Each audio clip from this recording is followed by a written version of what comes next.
Good morning, math students. We're going to do a little paper folding with a circle today. And to start this activity, you are going to need to have your circle cut out. And I'm going to take you through a number of steps. You may need to pause the video, stop it, back it up, run it forward again to watch some of the steps multiple times and to catch some of the terminology. The first fold that we're going to do is you're going to take any edge of the circle and you're going to fold it in to the center of the circle so that the edge of the circle is right in the middle of the black dot that you should find. So you end up working with a flat tire shaped thing. The second fold that we're going to do is the most difficult one to get done accurately. So it's the same type of fold, but there's a couple of things we need to take into account. Again, we're going to take the edge and we're going to fold it into the center. But when we do so, we want a nice sharp point over here so that it will look something like that. A nice sharp point, and then we'll go ahead and crease it, and then it looks like an ice cream cone. The third fold that we're going to do is exactly like the other two. We'll turn it around this way. We'll take this and fold it into the center. And you'll want to watch these two corners to get nice, sharp, crisp corners, but without any overlapping. And we should see just a little bit of the center poking through, the center of the circle poking through. And then we have a triangle, and more specifically, it's an equilateral triangle. Equilateral because all of the sides are the same and all the angles are the same. So that's the first of the shapes that we're going to be doing. To get the next one, what we're going to do is we're going to take any two vertices, we're going to put them together, and we're going to just pinch. And what we've just found is the midpoint of that side. And what we'll do is take the vertex opposite the pinch, and we're going to fold that to the pinch. So it looks like this. And I'll turn the shape around, and we now have another shape. It has a special name. It's called the trapezoid. It has a trapezoid because it has one pair of parallel sides, the top and the bottom as we're looking at them.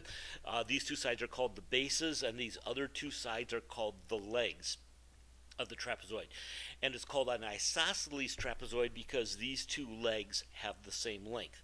So we'll just simply call it a trapezoid, even though technically it's an isosceles trapezoid. Next shape that we're going to make is we're going to turn the trapezoid kind of sideways, and you can see how this is divided into three parts, if you will, three little triangles. We're going to take one of those and fold it over top of the middle part. And the shape that we have has multiple names. It is a parallelogram, but more specifically, it's a rhombus. It's not a diamond. It's called a rhombus. A rhombus is a special kind of a parallelogram where all of the sides are congruent. So that's the second or third shape, and then finally we'll just take the last triangle and we'll fold it over top again, and we'll have a small triangle. Okay, so there's our shapes. If we unfold it, there's our small triangle. Here's our rhombus. Here is our isosceles trapezoid, and then here is our large equilateral triangle. Next thing that we're going to do is we're going to take each vertex and fold it into the center. Take each vertex, fold it into the center. And then we'll take this, and I forgot one. Let's back it up.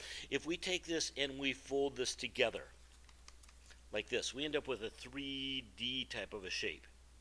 It's called a tetrahedron. Tetra meaning four, hedron meaning faces, four-faced figure.